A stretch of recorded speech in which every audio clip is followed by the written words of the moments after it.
So is there much of a difference between the camera on the iPhone 8 and the cameras on the camera on the iPhone 10? So from my experience with the iPhone X, it has a slightly better telephoto lens when it comes to aperture size. The telephoto also has OIS or optical image stabilization. And for the selfie mongers, the iPhone X has portrait mode for the front-facing camera, which is pretty neat. And yes, Apple has also included Animojis as a differentiator.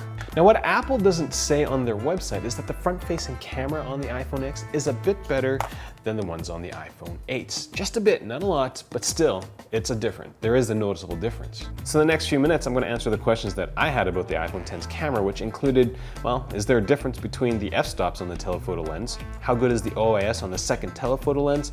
How does OIS compare to a dedicated gimbal setup? Is portrait mode for the front-facing camera any good? And how much fun can you have with emojis? Animojis, my bad. If you need a detailed comparison between the cameras of the iPhone 6, 7, and 8, check out the video I did several weeks ago. If you're running a 6S, you'll definitely see an upgrade in image quality, even if you just go up to a 7. Links are in the description section below. Real usage, real reviews. Mobile Reviews A.ca. At Mobile Reviews A, Monty and I base all our reviews on actual usage. Now we could go read on the websites and look at the press releases and just regurgitate the marketing fluff that's on that stuff, but that's not the way we roll, right, buddy? I'd rather see new features in action because, well, that's just me. I want to see the difference. Let's talk about the telephoto lens. Is there a big difference between the f-stops of 2.4 and 2.8? On the iPhone 10, you've got 2.4, on the iPhone 8, you've got 2.8. From my basic understanding of photography, the lower the f-stop, the more light that's going to get sucked into the camera. So I took a bunch of low-light photos. I did photos of Monty, my front door, my living area, and some fruit with a Jack Daniel's glass. And from this small set of photos, I couldn't see a difference between the photos taken with the telephoto on the iPhone 10 or 8. Now I surmised that the pics were too bright. There was still a lot of light in the room, so I took another set of photos in near darkness at about 3, 4 in the morning. And I was able to see a bit of a difference. These two photos were taken of this area in my home. The blue dot is the timer of my toaster oven or clock. And yes, it says 5 a.m. in the morning. Also pajama bottoms. But there is a slight difference. If you look at the window area, the iPhone 10 photo has a bit more light in it, so I guess that's the difference between the f-stops. With the lower f-stop, you are going to be able to capture a slightly more shallower depth of field. The second question is, how good is OIS on the telephoto lens? In order to answer that question, I had to do a bit of driving. On the iPhone 10, Apple says that the telephoto has OIS in the camera section. OIS is going to be useful for people who like doing action shots as well as smoother video. From my perspective, OIS is one of the best features to have come into the iPhone in the last couple of years, and the difference is actually very noticeable. To see the OIS on the new iPhone 10's telephoto, I mounted an 8 Plus and an X on different car mounts and went for a drive during a snowstorm. And as you can see, there is a noticeable difference between the two cameras. The iPhone 10 footage is definitely smoother. Now driving in the snowstorm was a bad idea in my opinion. It was kind of dangerous, but you know, I needed to get some footage, and I live in a city where it kind of is dreary like this for 5, 6 months at a time, and I've yet to invest in winter tires. And I know people get so angry at me, but I drive stick, so I think I have a leg up on all the automatic vehicles when it comes to winter driving, because I can really control how fast or how well my car stops or doesn't stop in snow with stick. Now, I thought that the car mount I used for each device might be an issue, so when I got to my location, picked up my mail, I switched the iPhones between the car mounts and did even more driving, and the result is the same. You can definitely tell that the roads were not smooth on the iPhone 8. The iPhone 10, the footage looked pretty good with the telephoto. So how well does the OIS on the iPhone 10 in general compare against a dedicated gimbal system? I have here a Zhiyun Smooth Q, and I was actually quite certain that the Smooth Q was going to provide much smoother footage, but by how much? In the next few clips, I'm going to show you footage shot between an iPhone 10 and the Smooth Q Gimbal. Now, before I get to those clips, I did do a test where I turned out the OIS on the iPhone 10 using Filmic Pro just to see the difference between non-OIS footage and OIS footage, and the difference, well, is very noticeable. Now, for all the other clips, I basically walked the same path twice, once with the iPhone X by itself and the second time with the Smooth Q. For this next clip, I'm walking on a flat sidewalk in front of my house, and surprisingly, the iPhone X telephoto footage isn't terrible. I'd say about 60 to 70% of the clip is actually comparable to the Smooth Q footage. For the second clip, I decided to try my luck on an icy path during my Monty walk, and as you can see, the OIS on the iPhone X did not help at all, my footing was never stable, so the Smooth Q was able to compensate more than the iPhone X. I want to point out that shooting video while moving with the telephoto lens is tough because of the slight zoom. Every hiccup in my walking is multiplied on screen. So after all that, I wanted to see if there was much of a difference between the normal wide-angle lens, just one-time zoom, and the Smooth Q. So again, more walking. And like the first clip, as long as you're walking in a relatively stable manner, i.e. with your quads landing on the balls of your feet rather than your heels, the OIS on the normal wide-angle lens isn't terrible. Almost comparable to the Smooth Q footage. Almost. And if you have the right tools, you can make the stock iPhone X footage very, very stable with some post-processing work. Now, last thing I wanted to see was the difference when I was quickly moving, and surprise, surprise, the Smooth Q comes out on top handily. In this comparison clip, it's just me running, well, with Monty. You can hear him jingle.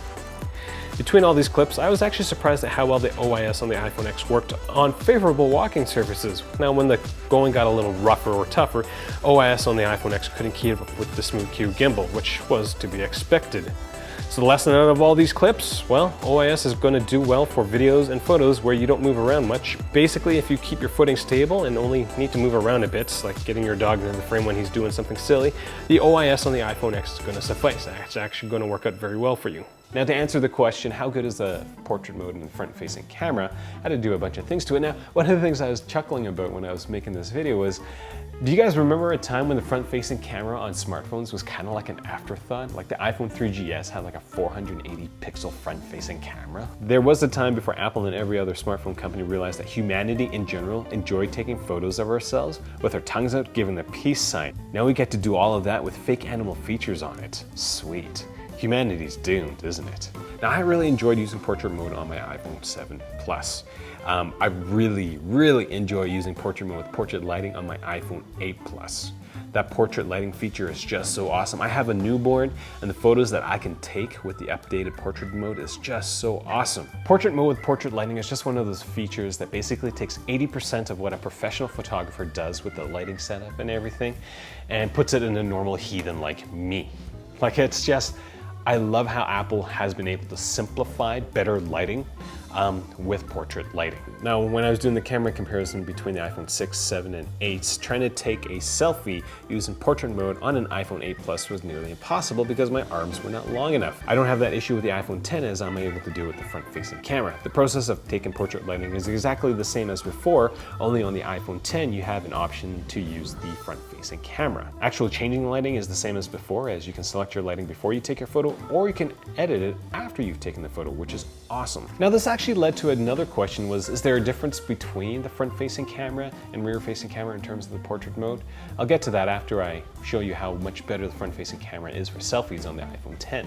When it comes to just regular selfies, the True Depth camera does a better job of exposing photos, faces in photos. In this set of selfies, the iPhone 10 does a better job of exposing my forehead under my ball cap. In this set of selfies, my entire face just seems brighter on the iPhone 10 photos. So if you love taking pictures of yourself with animal parts, well, the iPhone 10 is going to do a better job of it for you. If this is the first time you're watching one of my videos, I do encourage you to click subscribe. This video isn't sponsored by anybody, and everything comes out of my own pocket. So if this is helpful and you want to see more videos in the future, consider getting all your stuff through my Amazon link. So you don't have to buy the thing that you use, that's linked to that Amazon link. I get credit for anything that you purchase if you use my link. So, you use my link for a Thule Atmos X4 case and you buy dog food, I'll get credit for that as well. Any help like that would be greatly appreciated because, well, more videos in the future.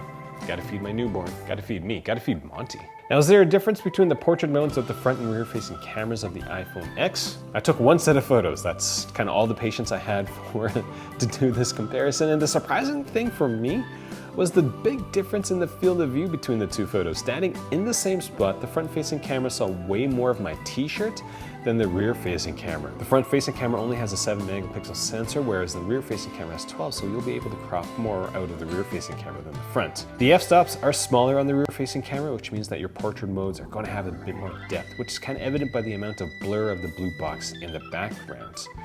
Other than that, the portrait mode and lighting features operate the exact same way. So the last question I had, and I'm pretty sure I've answered this in my other videos, is how much fun are Animojis? In my head, I've been playing around with the thought that the iPhone 10, the $300 difference between the iPhone 8 and the iPhone 10 is worth it because of Animojis. Like, I love being able to impose my face on a unicorn or a turd. Animojis basically use the true depth cameras and the dots projector to read how your face is moving, and it animates it right onto an emoji. It's fairly accurate, as you can tell. Right, Talking Pig? Absolutely, Aaron. I'm a talking pig that's emoting whatever Aaron is saying. So I am going to end this video off with a talking pig. Maybe I'll go with a talking fox because, you know, foxes are cool. I think there was a meme about foxes. But if this is the first time you're watching one of my videos, I do encourage you to click subscribe. I spend a lot of time making these videos and I enjoy them, so hopefully you enjoy watching them. And so if you subscribe, you get to stay on top of all the things that I'm doing. And last but not least, of course, I'm gonna have to finish this video off with a turd emoji because come on, an animated turd emoji following exactly what I'm saying, that's hilarious. Worth the $300 difference.